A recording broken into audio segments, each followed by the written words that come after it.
Yep, I see it. We in there, brother. We in there. Yeah. It took a little bit of planning. First of all, I'm glad you survived the storm. Yeah, man. We dodged a big one. I feel shout out to Bahamas and whatnot, but yeah, we dodged a big one. The news that they were talking was crazy. So I was fortunate enough to be able to not have to experience that for sure. Wow, absolutely. They're right now. I think where's the storm right now? Is it in the Bahamas? It's still there. It's actually just leaving the Bahamas, but it's kind of lumbering on the East Coast, right outside of Florida, and it's going to head up the East Coast. But it's like kind of just sitting there, like a bad hamburger or something like that. It's just kind of sitting there. So hopefully it's down to a category 2 right now. So hopefully it'll kind of peter out, and then that'll be the end of that. So yeah. Well, wait a minute. What are the categories? Because I don't know those things. It's 1 through 5, and 5 being the worst, and anything less than 1 is a tropical storm. And so what was it up to before? So yeah, it actually went up to a category 5. So when it hit Bahamas, it was at a 5. So it was at full strength, full core. And then as it traveled out towards the Miami area and that area, it kind of petered down to what it is now. And I think it's at a 2 right now, but don't quote me on it. So Bahamas got everything. Bahamas got everything. So it's just like it just sat over there and just dumped its whole fury there. And go ahead. Yeah, I don't know if you've seen the video feeds coming out of the Bahamas, but it's just incredible that, they only had, I think they had only 5 deaths, which I think is pretty incredible considering. But yeah, they got hit hard. That's nuts. Well, my heart goes out to a lot of them, all the people, and I hope I hope no more lives are lost. But even before we get into the title, that whole prepping thing, it's just one of those situations where global warming is an actual thing, but people who are particularly, I think, right wing, it may be some people in the left wing. I'm actually in the process of registering to be independent because I hate everyone. Nothing wrong with that. It's healthy. Yeah, we can go into that another day. We can have a whole right on storm. But it's that situation where when you realize that there's a financial incentive to not only give misinformation, but to pretend as if certain information is invalid, when you do just a cursory investigation will show you that like 99.9% of scientists all over the world agree global warming is a real thing. But depending on how much money you have, you can take that 1%, magnify their voice, and make it look like it's actually still out for debate on whether or not climate change is real, because we know climate change is a natural phenomenon that has been, it's not a 0-1 thing. Most people I've seen, and you can correct me if I'm wrong, most people see it as binary. It's true or not true, whereas in reality, it's, yes, it happens naturally, and man made it happen faster. Yep. I noticed that whenever you see that there are strong resistors, there's usually a money motive, and that's usually been a good indicator for me. And for anybody else out there, there's usually a money motivator, and you hit the nail on the head with that one. There's people who stand to make a lot of money being climate ignorant. And so as long as they can continue to capitalize and feed the sheeple, they're going to keep on making money on top of it. What's that word you just used? Which one? Sheeple? You said feed the sheeple. Yes. Yes, sheeple. Gotcha. The sheeple. The sheep / people. Absolutely. That's a brutal statement, my friend. Yeah, well, it is real, man. It's real. Well, I mean, how much can we be upset with people who are, and this goes for so many issues that, you and I have the privilege of discussing.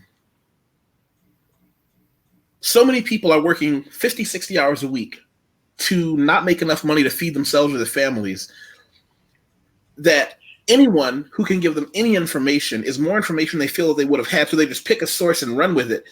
Whereas you and I have the privilege of time that allows us to compare, contrast, read a book.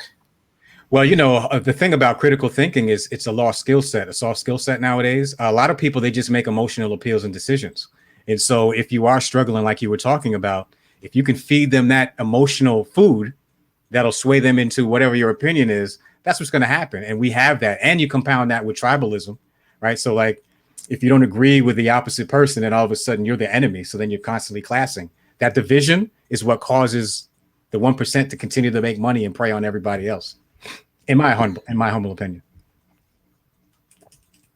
Tribalism is a real thing. And I was actually watching a discussion group online, and one of the things they said that we see more and more often are people who remain blissfully ignorant when they know someone is being attacked unjustly, but because that person is on the other team, they allow the attack to continue or they magnify it, not realizing that that's the same nonsense that's going to be used against you when they want you. Absolutely. Ain't nothing new under the sun, man. Yeah, it's the oldest trick in the book, but it continuously works. Why? Because we're not educated enough, or they keep just a certain level of ignorance so that we don't know. It's a shame. What do we do?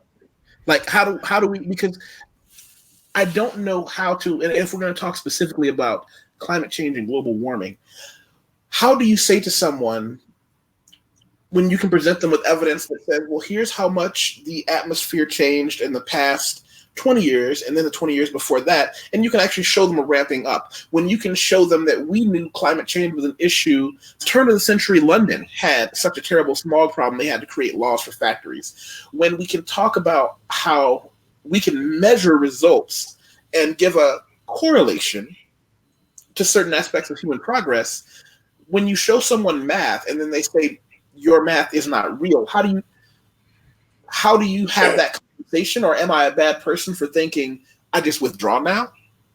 Well, I mean, here's the way I look at it, because I used to beat my head against the wall trying to educate people, just to inform people.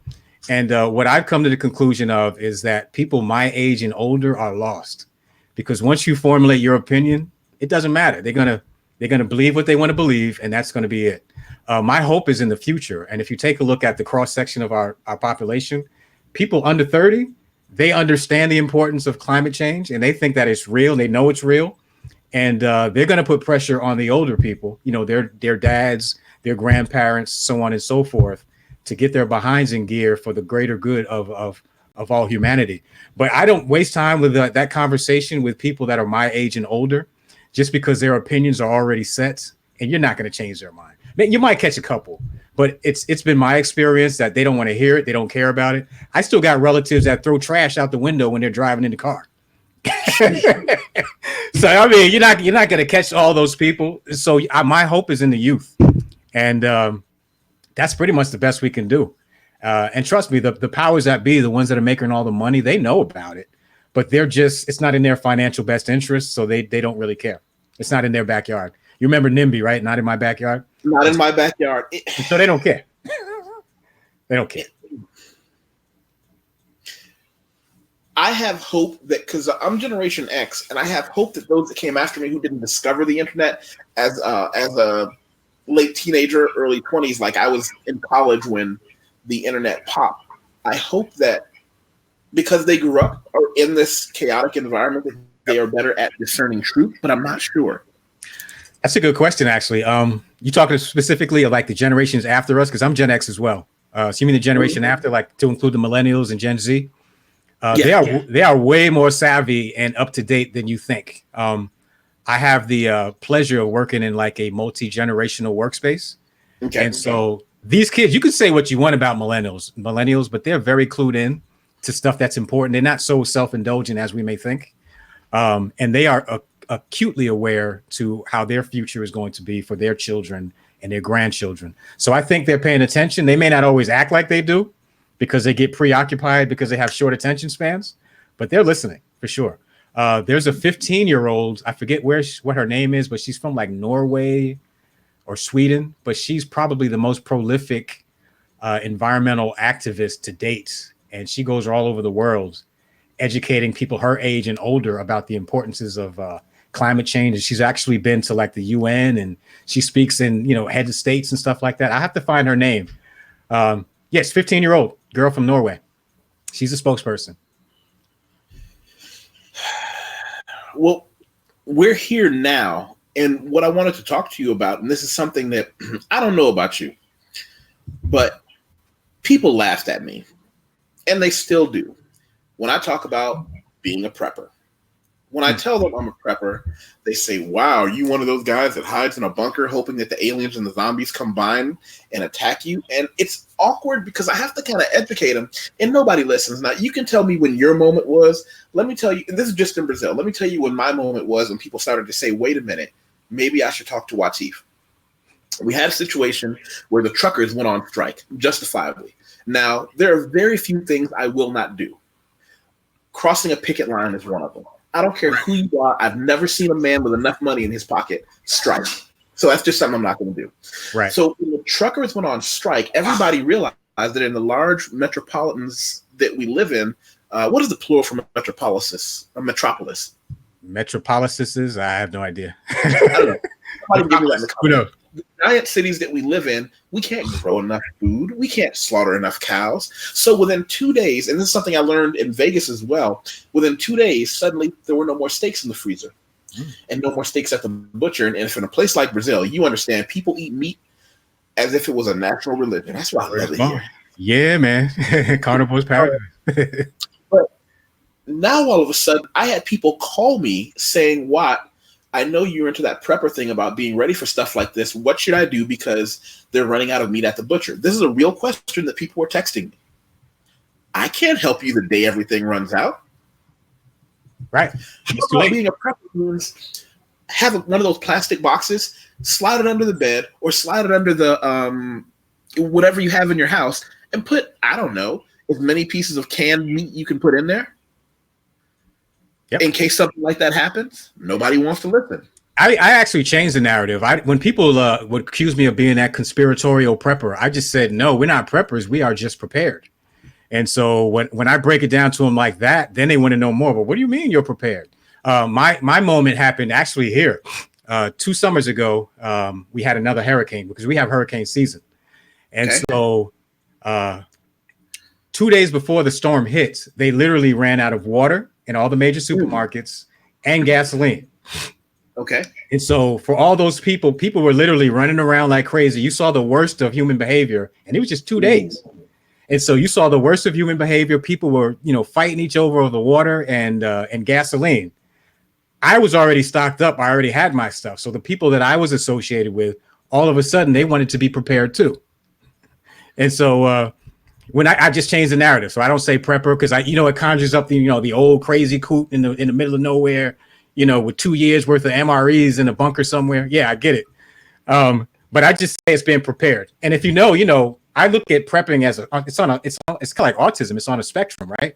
Yeah. So you have some people that I know people who have underground houses with enough provisions for 2 years, water filtration, other types of energy sources to include solar and gas and wind, and they can bunk out for 2 to 3 years at the very least. And they got all the. I feel that it's like autism. It's on a spectrum. Yeah. Like, check this out. I'm going to show people. Let me show you how grimy I keep it. I came up tight-fisted. The people who brought me into the game and said, "Listen, this is what prepping is. It's not spending $1 million on a whole bunch of crazy stuff. Go dollar store prepping." Hell yeah! This is dollar store prepping right here. You see this right here? Yeah. $1 a can. Go out there with a 20, come back with 20 cans and a new can, 19 cans and a can opener, and just put it in a box under your bed. Now they laugh all the way until something happens like that, and they're like, "We don't have any meat." And if in me, I'm going to tell you what I went for. Everybody wants to talk about, well, we're going to get potatoes in a can and we're going to get tamales in a can. Not Wateef. I bought all the beef stew in a can you could find. Hey, that's what's up. Beans make you feel good. I wanted as many cans of beef stew and beef hash as I could get my hands on. Right. And wait for it. What's the meat to kick the king of meats? Oh, Spam. You talking about that Spam? Hold on, let me show you the other picture I got on here. The king of meat right here. Who? Did you know Spam comes in many varieties?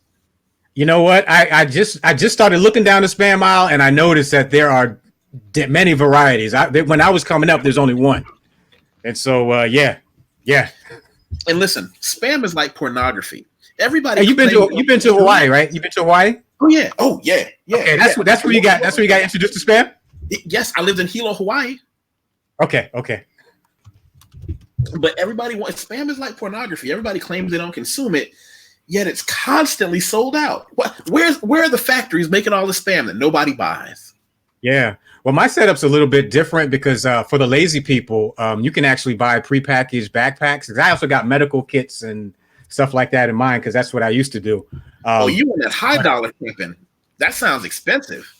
Not really. Go on eBay, you can get a nice little package that'll last you 3 days and have medical supplies, water, food. But I also I get MREs. There's plenty of places online where you can get MREs, right. And I have a huge stack of MREs. But there's a lot of merit in the dollar store variety because I got mad cans of exactly what you got. So between the two, I and whoever I'm with, we'll be straight. Oh, absolutely. Say hello to my little friend. Shout out to all my friends in Hawaii, especially Hilo, Hawaii, where I lived for about 6 months. This right here puts you in the hospital if you eat it more than once a week. A Spam Locomoco. And you know what? I was just in Honolulu, but I was surprised how much Spam gets consumed there. Matter of fact, I went to McDonald's and I don't even do fast food. They actually got Spam fries. What? Fries that are Spam. The game has evolved since I've been there. Yes, sir. Yes, sir. So, yeah. Look at this right here. I remember days coming home from the beach, coming home from scuba diving, stop on the side of the road and get you one of those bad boys and you're just ready to go hit and have the best sleep of your life. Oh, yeah. That's local.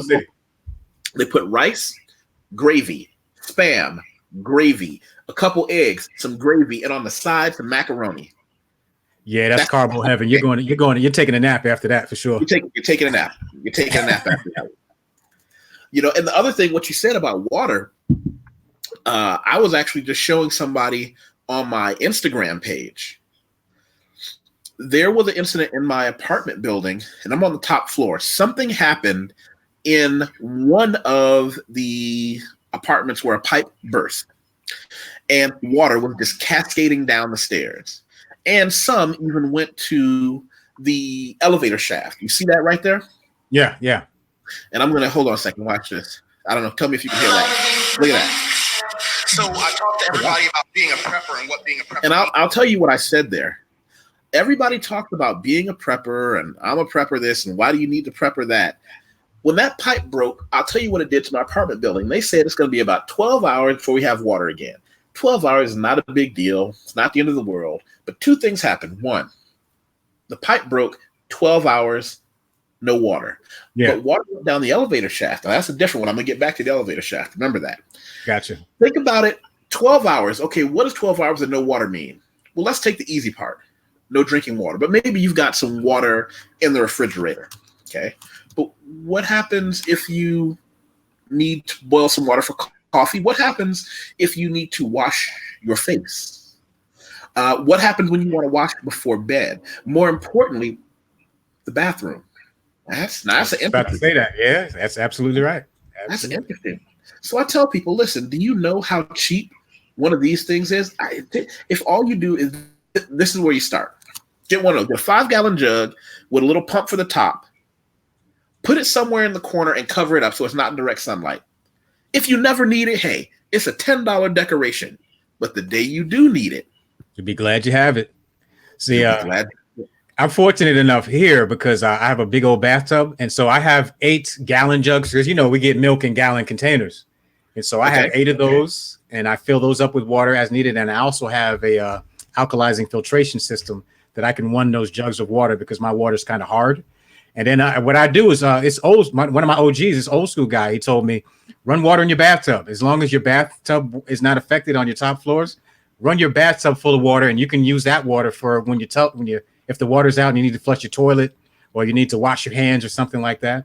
And so, I got 2 big old bathtubs that I fill with water plus my 8 gallons of water, and that usually sustains you. But that's a good point about that 5-gallon jug you were talking about for people that don't necessarily have access, because it's better to have it and not need it than to need it and not have it. Exactly. Better to have it and not need it than need it and not have it. Again, we're not talking about life-changing, life-altering decisions. I'm talking about, let's see, a Tupperware, what do you call it? A Tupperware box. You can get a Tupperware box and slide one of these things. Let me see. Here we go.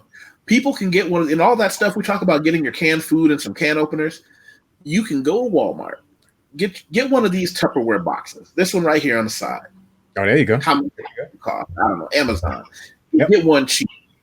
Put all the stuff in there. Slide it under your bed. Wrap an old towel around it. Yep. If you forget about it, that's fine. You'll remember it when you need it. Yep. Absolutely.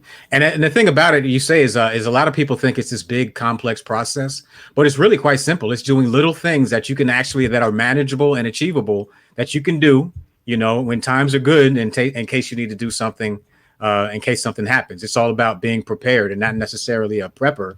It's just being prepared. And to be honest, it's kind of how our ancestors were anyway.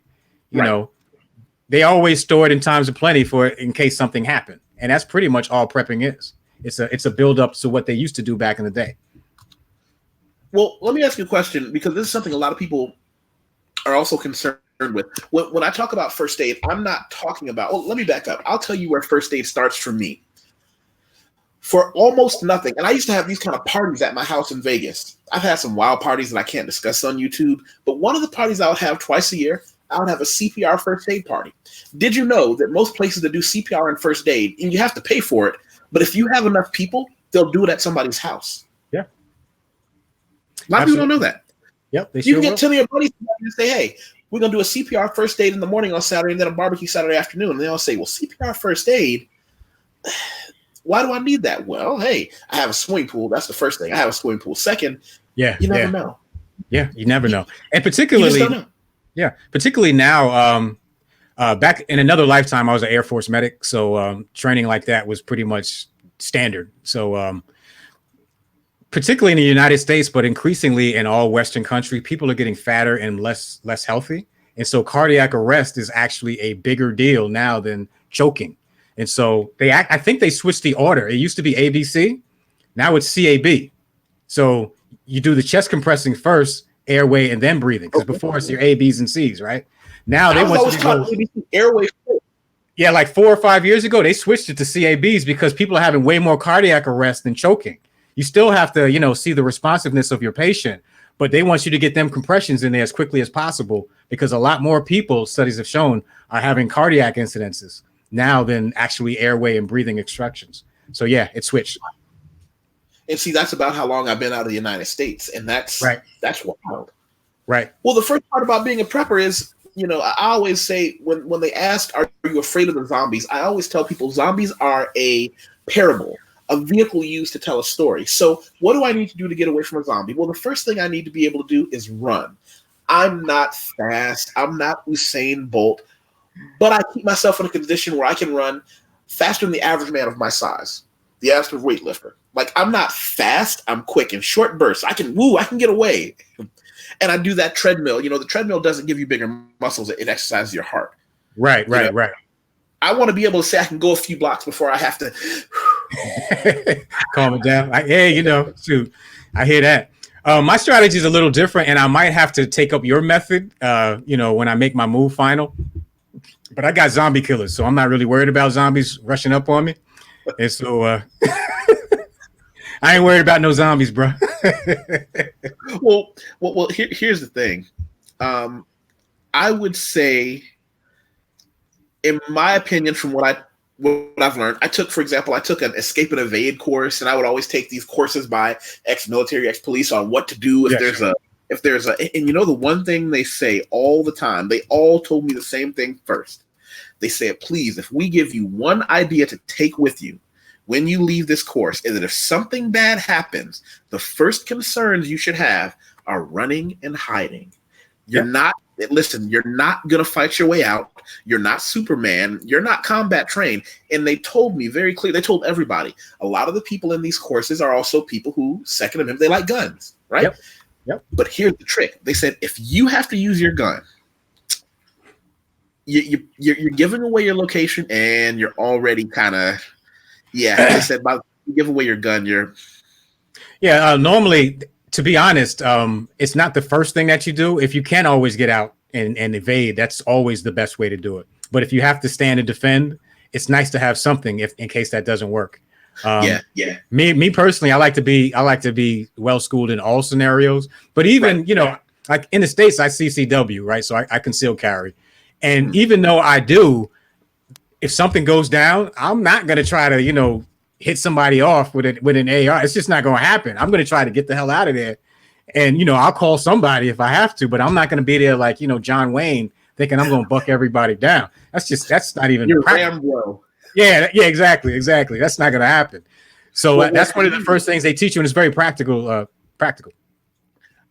lot of people who know me know I'm a blacksmith, and it's always cool to make. Let me show you one of my like this little chopper right here. Yo, okay, I'm feeling that knife right there. Yeah, and I put the Nordstrom's card next to it to give it a sense of scale. Yeah, that's a repurposed lawnmower blade with a wooden handle made out of something I salvaged, and I always like a little under my thumb, under my pinky, so I can. That's a beautiful thing right there. I had no idea you was into that like that. Okay. Oh yeah. We're gonna have to talk offline, man, for sure. Yeah. And little things like that, with that whole prepper issue, they would talk about how the first and last thing you ever need to do is try to get away from the bad situation and hide. Like they were even telling us, don't turn your phone on. Try to have a watch that uses the light absorption and not a bright light, because you just don't want anything to ever draw attention to you. If you can make it through a crisis, because like you said, we live in a civilized society, and you saw people losing their minds when there was not enough. What was it? Not enough gasoline or something like that. You said not enough gas or water, and it was only after 2 days. 2 days, 2 days, and you saw, what is it? No society is more than 9 meals away from anarchy. That's a good point. I never heard that before, but that makes perfect sense. I got to remember that one. You know what? I never want to take credit from somebody else. So 9 meals from anarchy. That makes sense, though. So let me go ahead and pull that up because I want to show people. Let's see. 1906, Alfred Henry Lewis. And I'm going to share that screen in case anybody wants to expand on that later. He said there are only 9 meals between mankind and anarchy. Since then, his observation has been echoed by people as disparate as Robert Heinlein and Leon Trotsky. Okay, I see a school of thought. That, unlike all other commodities, food is one essential that cannot be postponed. Yeah, and it actually falls lovely with the preppers mantra, because there's really 3 things that preppers do. They provide food, safety, and if need be, security. Right. And so it checks out. Yeah, 9 meals. And 9 meals is 3 days, maybe less. One of the theories that people have on the United States talking about disaster is that the cheap price of fast food is not an accident. One of the things that precedes most governments toppling is 2 days with no bread. If the government can't provide basic food for the poorest men, or the working body of men who need to provide for their families, those men no longer have a reason not to just rush the Capitol. You're going to die anyway. You got a woman and a child at home starving. If 10,000 of you rush the Capitol, maybe the last 5 or 6 get through. But you can't go back home again empty-handed. Yep. Yeah, and so that's why I think the United States, we've cornered the market on quality porn, quality video games, and quality junk food. So anything on entertainment and stuff that'll make you unhealthy, we got it. Yeah. Well, people have an emotional connection to it, and it just gives you that endorphin rush, and then you can control them later. Yeah. I got a question for you, man. Okay. Have you thought about a 21st century problem? Like, what if Google went down? Like, if there's no GPS, you can't look at Google Maps or anything. And that applies to not just in the US, but everywhere. I found that a lot of people don't know how to do stuff like map reading. Like, they rely so much on technology that if if the towers go down or something happens, like a lightning strikes or a hurricane comes and they needed to navigate, if it's beyond their immediate neighborhood, nobody that I've seen knows how to pull out a map and say, okay, this is how we go wherever. They are so totally relying on technology that they become stupid because they don't have those skill sets, such as reading the map. Well, one of the things that I've always done in the United States is I would go by AAA. Did you know AAA will give you free maps of generally your state, your city, and the surrounding cities, if you remember? Yeah. Mm-hmm. I would keep some in my I had a get home bag in my car. And if we're going to go down the prepper hole, what you said about reading a map is true. One of the things that I say is that you should know how to read a map. You should know the 1 mile walking around your house. And reading a map is essential, especially, you can live in a city like Sao Paulo, Brazil, and live in 10% of that city, and that 10% is larger than most cities in the world, and never venture out. But if you don't know how to get from the major downtown area to your house, where you work to your house, places like that to your house, you're in a bad situation. Yeah, like, so I mean, I'm all about, like, suppose I have to leave point A to go to point B, wherever it is, and there's no communication, there's no satellites, there's no GPS. How am I going to be able to navigate that? And I do think about that type of stuff for just in case scenarios. But I know with members of my family, and they hate me for it, but I make sure they can at least orient. And so if I say head north, they'll know what direction that is generally, and then we'll meet up and do whatever else we need to do. But I think that's something me personally, I teach everybody that wants to know how to orient and how to read maps. And we're going to have to have a day like that here in Brazil. Absolutely. Absolutely. And, it's almost like you set me up for this one, right? On my website, I wrote 2 articles a while back that I'm going to reference right now. One, hey, how you doing, Rochelle? Peace to you too. Let's see. Hey, Rochelle. Can't see anything. Oh, there you go. Yeah, we talk about money. Me and Mr. Right Andre. That's what's up. That's what's up. No, actually, to be honest, money is a part of the prep lifestyle as well. Yeah. Maybe not so much currency, but what can you use instead of currency to be able to trade for goods and services? And so finance actually does have this is one way around it. I have a buddy who just loves to go to swap meets, and one of the things he buys is old gold rings. As long as it's real gold, he will just buy just real gold rings that you could just put on your finger that you could trade for a good or a service. I believe in keeping 100 and 5s and 10s just rolled up in a knot in the getaway bag. Absolutely. But to go back to what you said about maps, I want to show you something. I'm going to give you a Gen X, Gen Y millennial solution that's not a perfect solution. But one of the things I do is, as a prepper, I like to repurpose items. I did an article called Stripper Phone Prepped because I know a stripper who collects old phones, and she gave me some interesting ideas. I already know where you're going. Old phone has as much capacity or more than the original flash drives. So what do I keep in an old phone? And I keep an old phone charged with no data. I just scour the phone. I reset it. Copies of everybody's medical records. Copies of allergies. Scan and PDF copies of all this stuff, citizenship paperwork, DNR paperwork, your passport, your driver's license. So anything you can think, gun, weapons, and license registrations, tax returns, employment information, wills, living wills, power of attorney, deeds, tax returns, stocks, bonds, cryptocurrency keys. We can talk about that later. Bank savings and retirement account numbers, a complete map of the city as well as your individual neighborhood downloaded in a PDF format. Keep that on an old phone.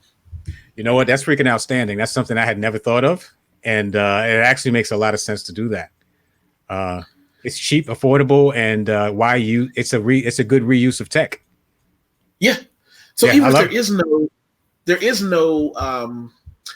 is no need for the internet with that. Now you can go even farther. There are programs that operate on Bluetooth that are SMS programs that only operate through Bluetooth. So if you're within a certain radius of someone, you can always message them.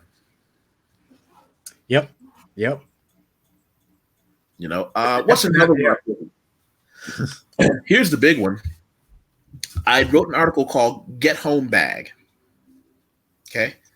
The Get Home Bag is a bag. Oh, by the way, I wrote number 1 rule. If you want to escape, just like Zombieland, what did they say? I read it. Just don't be that guy that trips and falls, can't get back up again. Well, you just have to be faster than the guy behind you. That's all. Right. If I can just stay in the middle of the pack, I'll be okay. I did the running of the bulls in Spain, and I saw what happens when a crowd starts running, and it brings out the men. When there's true fear behind you, I saw guys bam elbow. I saw one dude elbow another dude in the mouth. Oh yeah, that's I can imagine. Once that fear factor touches you, boy, it's every person for themselves. I would keep this Get Home Bag in my car, just in case I'm someplace and things go down. I could take out. I went to the Goodwill and I bought an old rolling duffel bag that was still in good shape. I didn't want to buy anything new because I was one of the last classes to take 35mm photography. First day of class, she said, no one go out and buy a new photography kit bag because it's going to get stolen. It looks valuable. Get an old backpack and sew your new one into the inside of it. Smart. So I bought an old rolling duffel bag that was still in great condition. And I want to go down this list with you. and tell me what you think. Now, this is where I come from. The first thing I want to have in my bag is a quality knife. Whether or not you make your own or buy one, a quality knife, in my opinion, where all good things come from. Yeah, I got a pretty decent machete. I don't know how I'm going to get that down to South America, but don't do that. Don't do that. I don't want to hear from you calling me from the airport saying, "Hey, can you?" Yeah, right. Nope. Yeah, but I mean, to your point, yes, that's at the very least you should be able to have that because it's not only utility, it's also for defense if you need to. So yeah, I mean that knife was one of the first things I learned how to make a knife out of a railroad spike, and then I made some rope. I make my own rope too because I am a total nerd, and I spun some rope and made a handle for it out of hemp. Right, nice. The Eton MicroLink. It's one of those small little devices with a little charger on the side. It's got a radio, a flashlight. You can charge your batteries in it. It has a MP3 plug. Yep. A map, a simple city map. Emergency Mylar thermal blankets. Those silver blankets you can get like a pack of 10 for $2 on Amazon. Yep. 2 big garbage bags, just because you never know. A roll of flash, a reliable flashlight plus 1 set of batteries. Yep. Store the batteries in the flashlight. Yeah, and I see you even got the paracord. Yeah, man, this is pretty much exactly what I have in my. I call it a go bag. This is exactly what I have in mind, except I have a hard hat in mind just in case. A hard hat. I got a hard hat. How are we going with this? Hey, man, I told you on the spectrum. I'm somewhere on the spectrum, bro. You said a hard hat, a mechanical winding watch. Nice. With a cover on it, preferably with a date that you could just wind. 550 paracord. I make my own rope, like I said. So I actually broke in some. That's me breaking in some rope. Yeah. Waterproof matches. Yep. And shout out to, I was the worst Boy Scout ever. I think I made it like 3 months. And you said something. That's actually how I got into the whole prepping lifestyle because I was in Boy Scouts. It was a short stint. I did a year, but I learned a lot. Hey, man, I read that Boy Scout manual, and that was sort of like what put the seed in my head because all my basics I learned from the Boy Scout manual.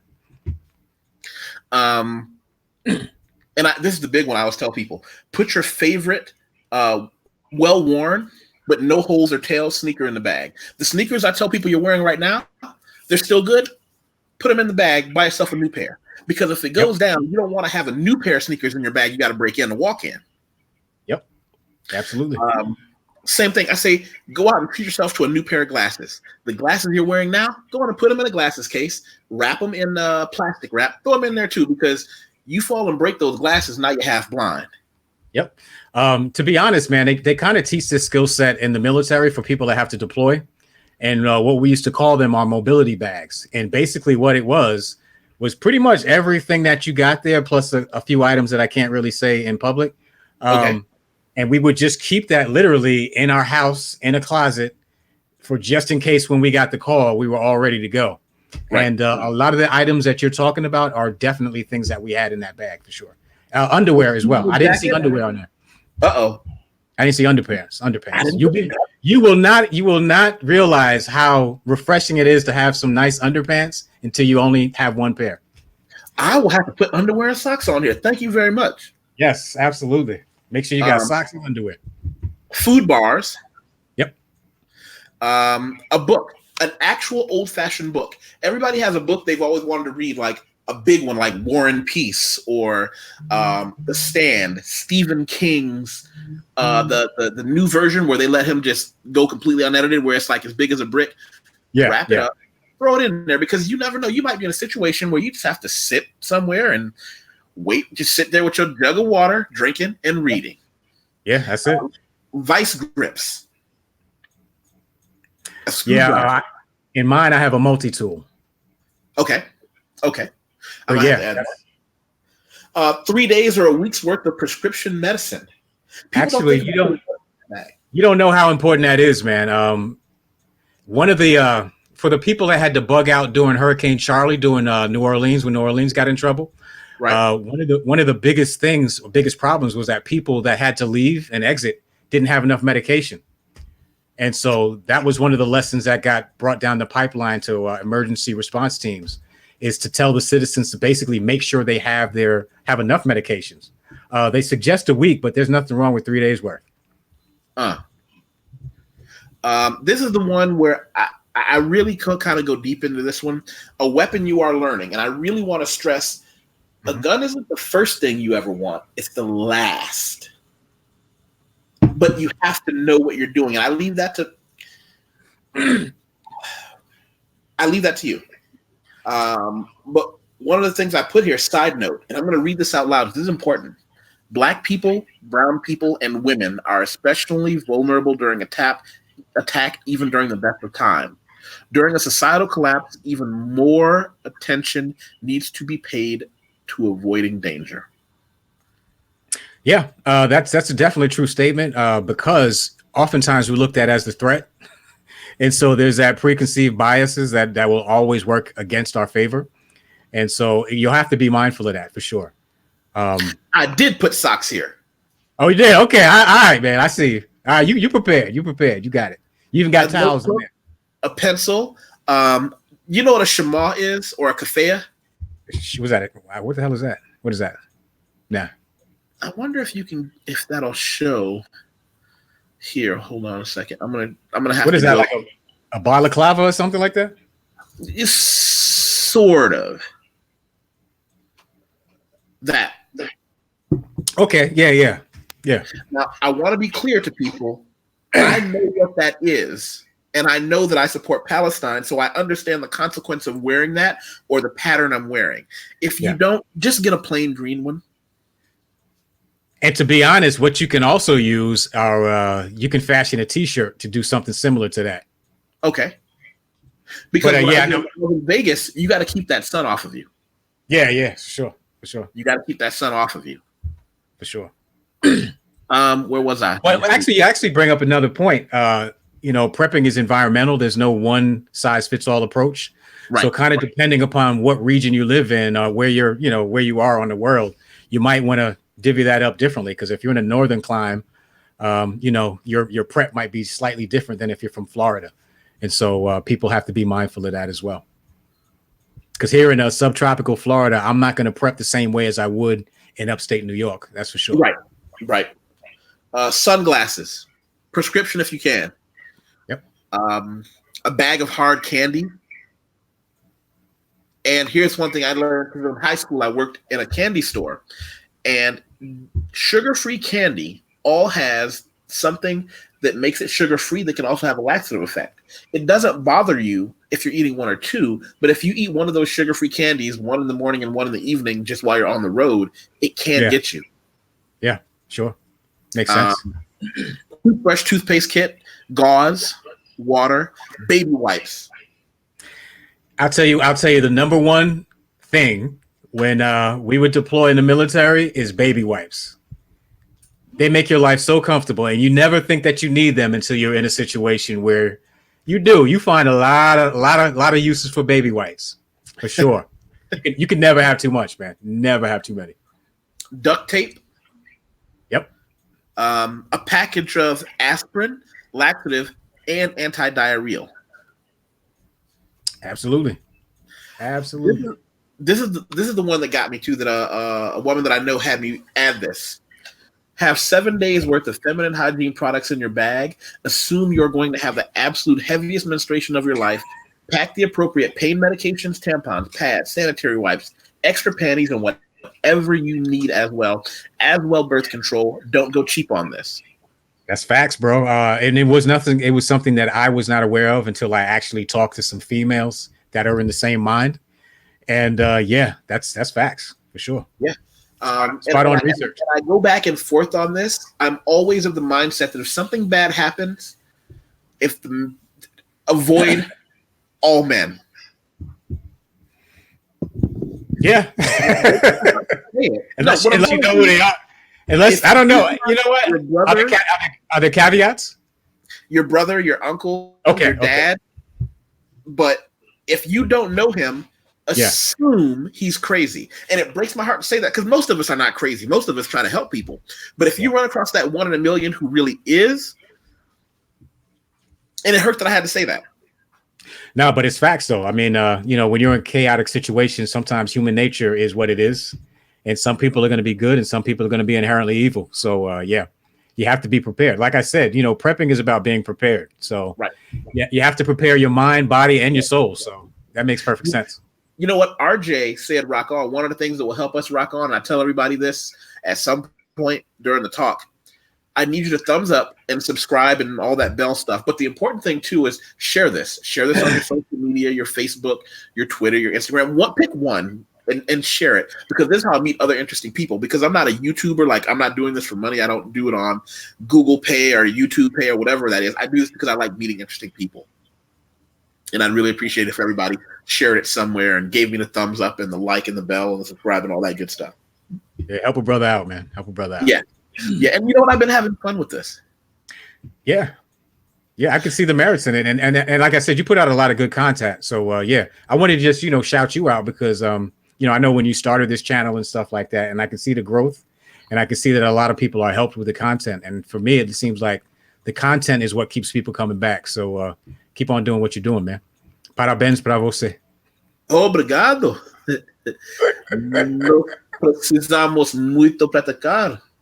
Sim. What you asked earlier, you said something about being a blacksmith, and I don't know. I didn't know you didn't know. I think you might have mentioned it before, but I didn't really. It didn't register until I saw you actually doing the work. But yeah, I don't remember it. But that's a talk about valuable skill sets for when the zombies come, man. Yeah, have a decent skill set that people are going to value. Yes. Yeah. Well, it's one of those. I am a white collar worker, and gotcha. I like to be diversified in my skill sets, and I never want to be in a situation where it's all I know. Right. In blacksmithing, I gotta tell you, it's one of those things that, I mean, this is some stereotypical male shit, but when you just get in the zone and you're good therapy, man. It gets heavy, because blacksmithing is something you can do with friends, but when it's just you get up early Saturday morning. You get up early Saturday morning and you build the fire and you got your material together. It does something. And I want to be clear, most of my blacksmithing is, I got to the point where I could say I became serviceable. Yeah. Yeah. That's it. Not good. Not good at it. But serviceable, meaning I could make something that I would feel comfortable carrying. Right. And that's the whole point. I mean, being able to have the ability, and if we're talking worst case scenarios, having the ability to make something with your hands is probably one of the most valuable skill sets that you can have, for sure. Yeah. Yeah. It's one of those things where you can always find value, because it's fun to talk about killing zombies, but the reality is you're going to do a lot more just like pry barring a door open and whittling down a stick into something you can burn than you are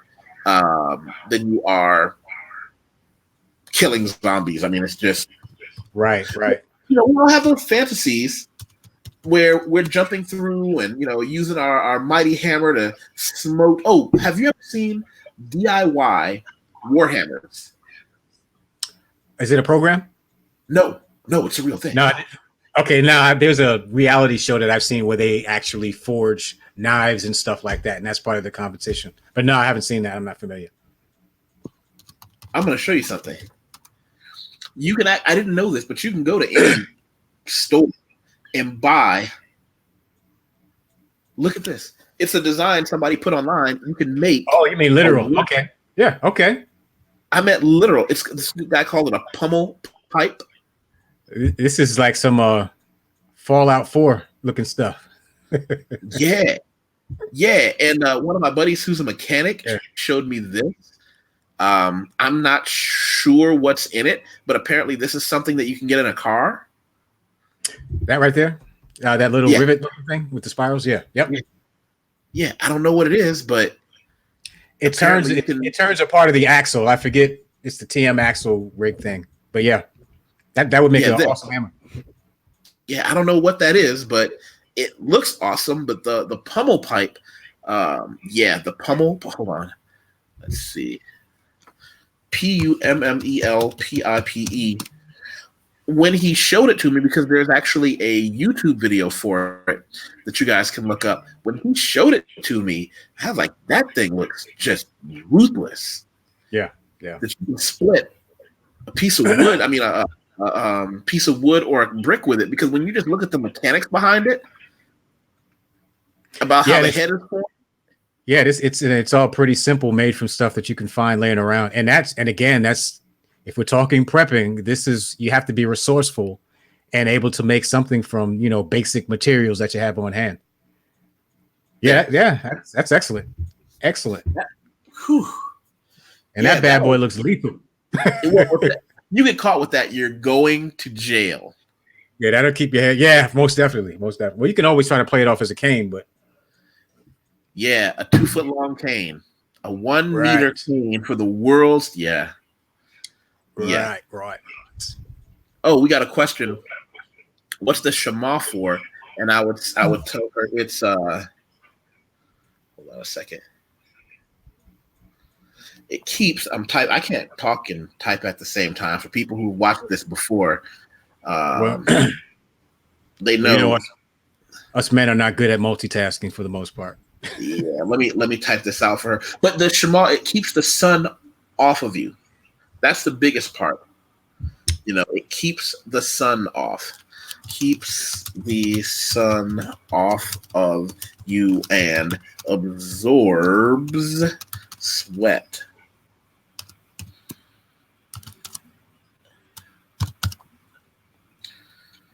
There we go. Now I'm back. So right on.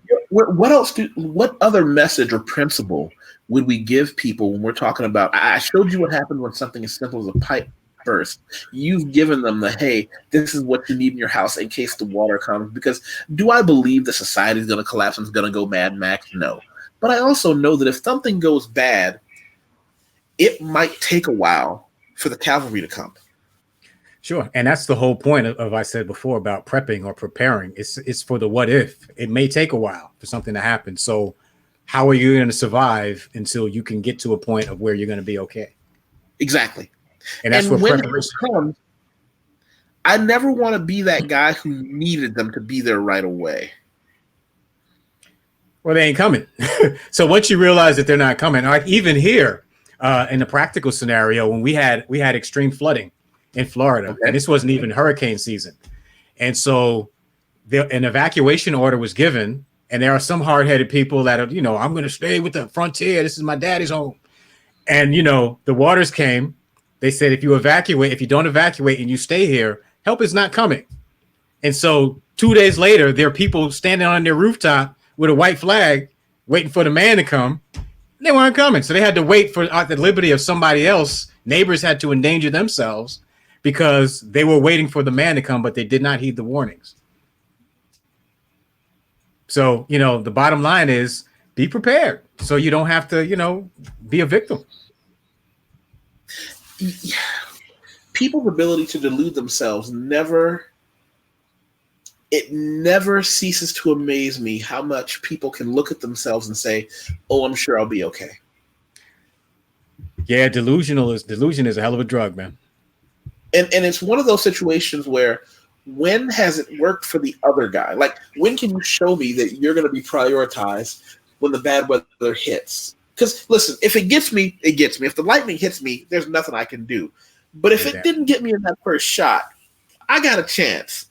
I got a chance of making it out, with the people I care about. I got a chance of being able to say, I'm just going to sit tight. I'm just going to get home, stay inside. I mean, in my house in Las Vegas, and I can share this now, I had it set up to where, let's say I lock all my doors when I leave and I have the electronic locks. I had a way to disarm and get back into my house with a little bit of climbing, and I knew where to press a certain thing, and I could get in and out of my house without going to my front or back door if necessary.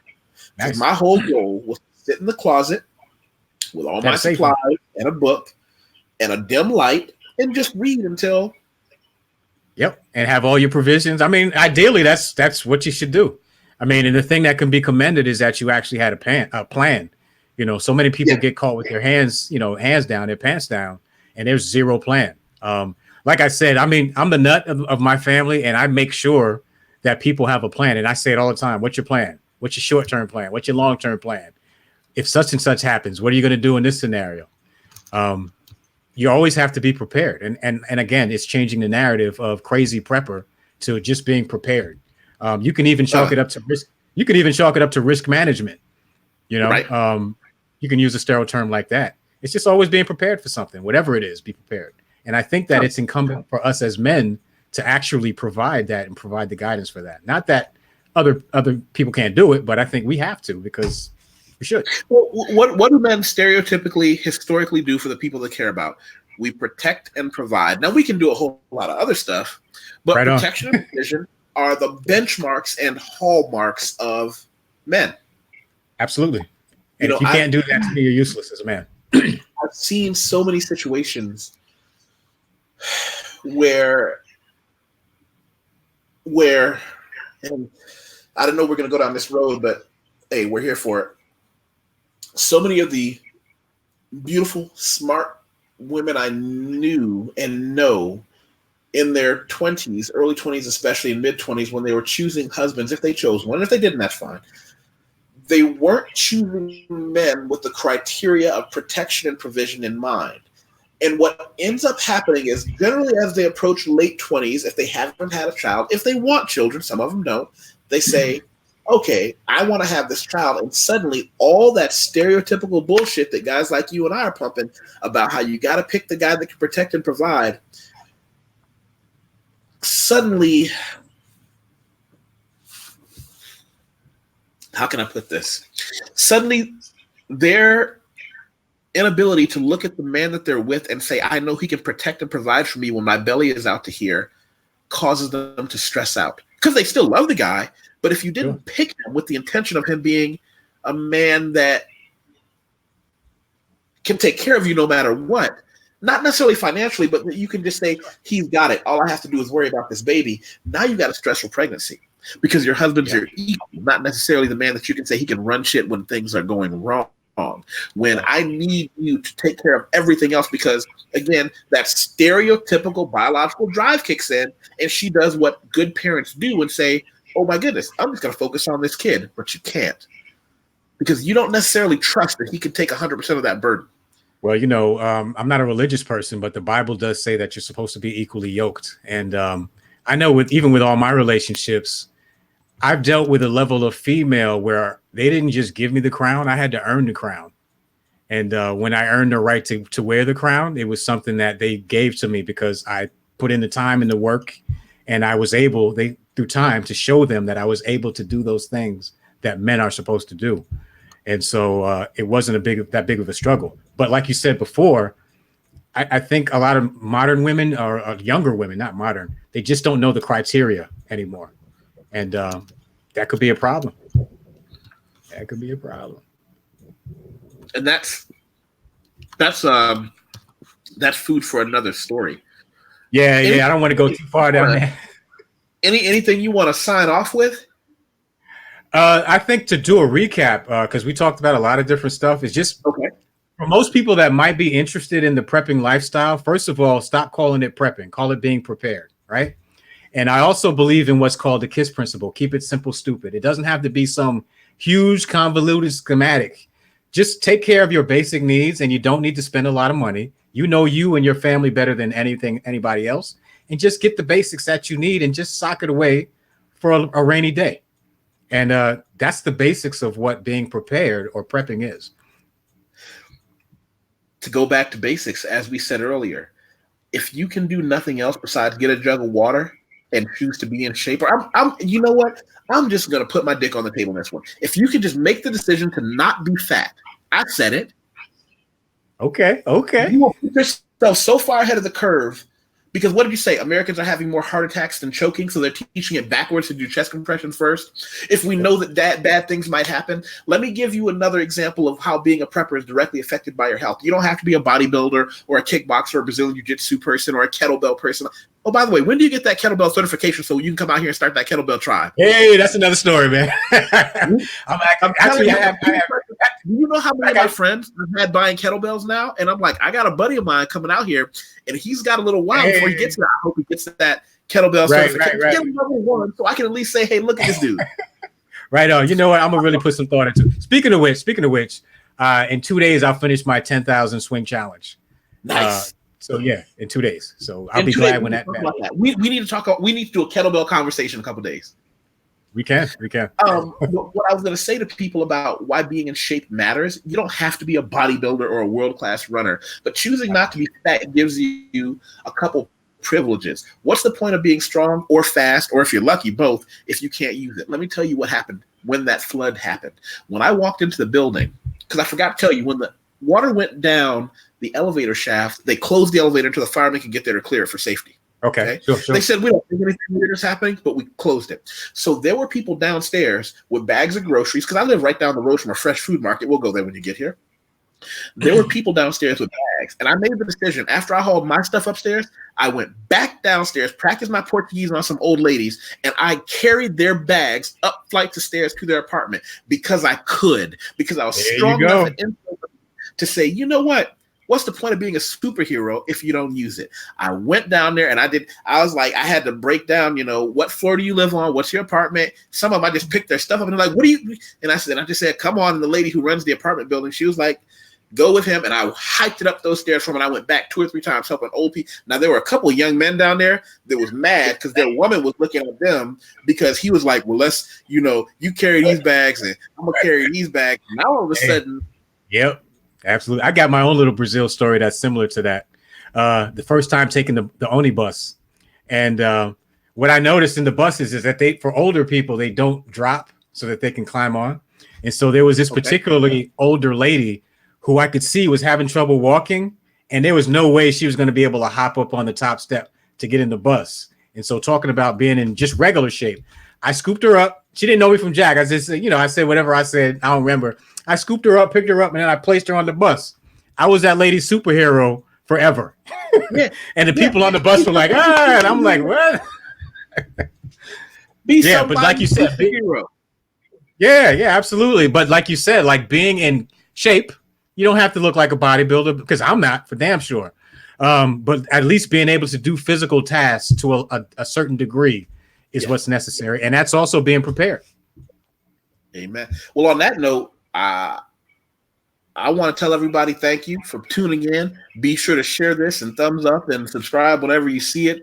Love you all. And he and I are going to get together in a couple of days and we're going to do this whole kettlebell conversation. So you should see an end broadcast coming up on your screen